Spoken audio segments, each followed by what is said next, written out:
बिस्मिल्लाहिर्रहमानिर्रहीम, अस्सलाम वालेकुम। बाखबर सवेरा में खुश आमदेद। Good morning to you all. मैं सदफ अब्दुल जब्बार और मेरे साथ है साइम खान। आई होप आप लोग ठीक होंगे, खैरियत से होंगे। वैसे सुना था, उड़ती उड़ती सुनी थी कि कराची में बारिश हो सकती है। रात गए कहीं हुई है तो मैंने सोचा कहाँ हुई है, पता चला नूरियाबाद, गुलशन मेहमान और सुपर हाईवे। तो कराची इतना बड़ा है कि कहीं और बारिश होती है तो कहीं बाकी इलाकों में नहीं। मैंने अपने आप से वादा किया था कि जब भी कराची में बारिश होगी, जहां भी होगी, मैं जाऊंगा, क्योंकि वो मेरी पहली बारिश होगी। लेकिन वो सुपर हाईवे कौन जाए अब इतनी दूर।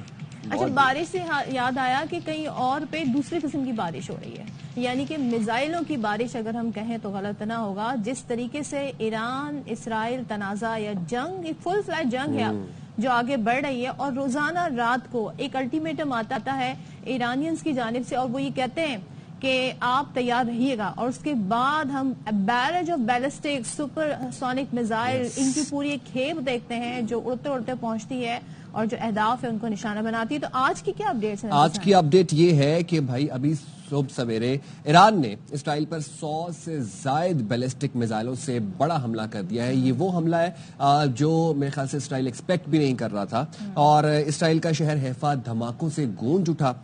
हैफा पावर प्लांट में आग भड़क उठी और शहर की बिजली बंद हो गई। ईरान ने एलात को भी मिसाइलों से निशाना बनाया। अब इसराइली मीडिया के मुताबिक मकबूजा बैतुल मक़दस में धमाके सुने गए। अरब मीडिया ने ये इस बात की दावा किया है, तस्दीक की है कि मिसाइल तेल अवीव की इमारतों पर भी गिरे।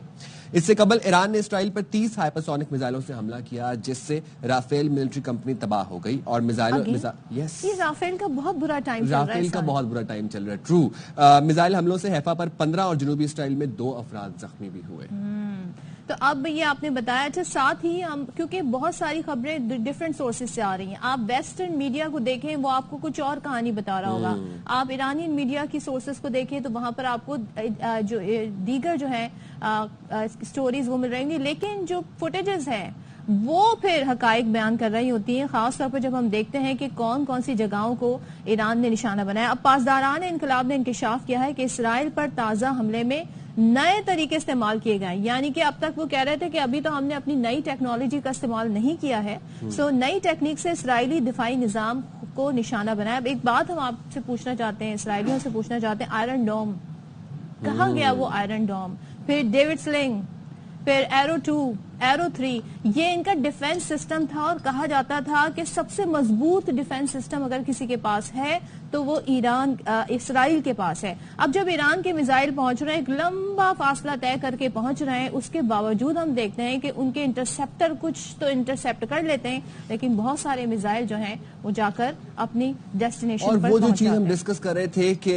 Due to geographical restraints missile कैसे पहुंचेंगे, लास्ट टाइम भी मिस हो गए, लास्ट टाइम फजा में न्यूट्रलाइज कर दिए। अब हम देख रहे हैं कि ये तो मेरे ख्याल से इसराइल ने भी एक्सपेक्ट नहीं किया होगा कि इतनी तादाद में बैलिस्टिक मिसाइल और इतनी तादाद में हाइपरसोनिक मिसाइल्स ईरान की जानिब से दागे जाएंगे। और जिस अब आप आयरन डोम की बात करें, हमें तो मनाजर ये भी देखे तल अवीव से कि वहां पर पतीलियों से अपने आप को उसे तो आयरन डोम नहीं कह रहे थे। मेरे ख्याल से वही आयरन डोम होगा। बहुत सारे इंडिविजुअल्स ना अपने सरों पर पतीले रखकर अपने आप को बचा रहे हैं, तो मेरे ख्याल में आयरन डोम से उनकी मुराद। लेकिन आप ये देखिए कि दुनिया मकाफात अमल है, और जो मनाजिर हम देख रहे थे इसराइल के इस अटैक के बाद, ये भी आप अपनी स्क्रीन पर मुलाहिजा कर रहे होंगे, ये इस तरह के मनाजिर हमें गजा से देखने को मिलते थे और दिल दुखता था, तकलीफ होती थी। ये इमारतें डेवस्टेटेड, ये लोग परेशान, डरे हुए, बट मकाफात अमल है। और इसराइल को इस चीज के ऊपर आलमी बरादरी में समझाने की कोशिश की टू सम एक्सटेंट, बट नहीं समझा।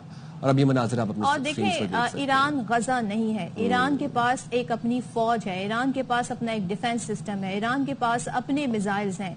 तो अब तक तो आप उन लोगों को निशाना बनाते आए थे जो निहत्ते हैं, जो अनआर्म्ड हैं, जो मासूम बच्चे हैं, मासूम जानों को आपने जिस तरह से उनको, फिर उनके ऊपर आपने ये भी पाबंदी लगा दी कि अगर उन्हें एड मिल रही है, उन्हें कहीं से फूड सप्लाई मिल रही है, तो वो भी बंद कर दिया। लेकिन आज जो हम मंजर देख रहे हैं, ये गजा के मंजर नहीं है, ये इसराइल के मंजर है। अब मजीद जो आप राफेल फैक्ट्री का बता रहे थे, तो ईरानी मिसाइलों ने राफेल फैक्ट्री कंपनी को तबाह कर दिया, और साथ ही 3 मकामात पर हम हैफा में देख रहे हैं आग लग गई है, 2 इमारतें भी तबाह हुई हैं। अब ईरानी फौज का कहना है कि इसराइल में हसास अहदाफ को निशाना बनाने में कामयाब हो गए हैं। सो ये तमाम तर सिचुएशन हमारे सामने आ गई है।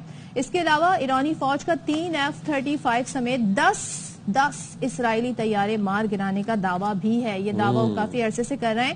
اسرائیلی وزیر اعظم کا تہران میں پاسداران انقلاب کے ہیڈ کوارٹرز پر حملے کا دعویٰ ہے اور انٹیلیجنس چیف جنرل کاظمی، نائب حسن سمیت شہید ہو گئے. یہ اسرائیل کی جانب سے دعویٰ کیا جا رہا ہے. اور پھر اس کے بعد ہم یہ دیکھ رہے ہیں کہ ایرانی صدر مسعود پزشکیان کہتے ہیں کہ عراق اپنی سرحدوں اور فضائی حدود کی حفاظت مزید سخت کرے گا. عراق کی فضائی حدود سے اسرائیلی جارحیت عالمی قوانین کی خلاف ورزی ہے. ایرانی صدر نے یہ بھی کہا کہ جنگ ایران نے شروع نہیں کی، اسرائیل حملوں کا فیصلہ کن جواب دے گا. جیسے کہ ہمیں پتہ ہے کہ یہ جنگ جو تھی وہ اسرائیل نے مسلط کی ایران کے اوپر، اسرائیلی جارحیت جاری رہی تو مزید سخت جواب بھی دیا جائے گا. تو ایرانی صدر مسعود پزشکیان نے اس چیز کے اوپر دو ٹوک موقف اختیار کیا اور وارن کیا ہے کہ اگر یہ جنگ جاری رہی تو مزید جو جواب ہے وہ سخت بھی ہو سکتا ہے. مسلم دنیا نے اسرائیل کو نہیں روکا تو دیگر ملک بھی اس کا شکار ہوں گے. ایرانی صدر نے یہ بھی کہا کہ مسلم ملکوں کا فرض ہے کہ وہ اسرائیل کی جارحیت کے خلاف کھڑے ہوں. اینڈ یہ اٹس اے فیکٹ کہ اب نہیں تو کب، اور اگر ابھی بھی نہیں ہوں گے تو پھر دین اگین تجزیہ کار یہاں تک بھی کہتے ہیں کہ پھر ایک ایک کر کے سب کی باری آئے گی. بالکل. اچھا، یہاں پر ایک بڑی امپورٹنٹ رات گئے ہم نے ڈیولپمنٹ دیکھی اور نیتن یاہو مختلف چینلز پر آ کر انٹرویو بھی دے رہے ہیں اور مدد بھی مانگ رہے ہیں. اب تو نوبت یہاں تک آ گئی ہے کہ نیتن یاہو کہہ رہے ہیں کہ ویسٹ ہماری مدد کرے، لیکن اسرائیل کی جانب سے ایران کے جو سپریم لیڈر ہیں خامنئی، ان کے قتل کی منصوبہ بندی کا بھی انکشاف ہوا ہے. اور امریکی انتظامیہ کے 2 اہم اہلکاروں نے برطانوی خبر رساں ادارے رائٹرز سے بات کی اور کہا کہ امریکی صدر نے ایرانی سپریم لیڈر کو قتل کرنے کا اسرائیلی منصوبہ مسترد کر دیا ہے اور